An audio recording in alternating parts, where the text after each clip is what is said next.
একটা ছোট গ্রামে থাকতো এক মোটা বিড়াল, নাম তার টুটুল। সে সারাদিন খেত আর ঘুমাতো, যেন পৃথিবীর সব মাছ তারই জন্য। একদিন সকালে গন্ধ পেল পাশের বাড়ির রাঁধুনি মাছ ভাজছে। টুটুলের নাক খিচখিচ করতে লাগলো, মুখে পানি এসে গেল। সে ভাবল, আজ একটু অ্যাডভেঞ্চার করি।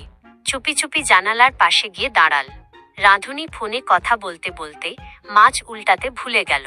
এই সুযোগে টুটুল মিয়াও আওয়াজ না করে হালকা লাফে জানালার ধারে উঠল।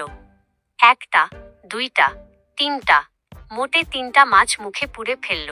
কিন্তু তখনই বিপদ। রাঁধুনি ফিরে এসে চিৎকার করে বলল, এই যে চোর বিড়াল।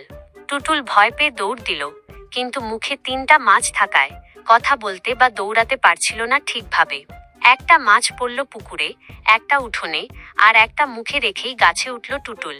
সেদিন থেকে গ্রামের সবাই বলে, যে টুটুল মাছ চুরি করে সে নিজেই পরে ভেজা গাছে লুকিয়ে বসে থাকে। আর টুটুল, সে এখন ঠিক করেছে, মাছ খাবে, কিন্তু নিজের ধরা মাছই।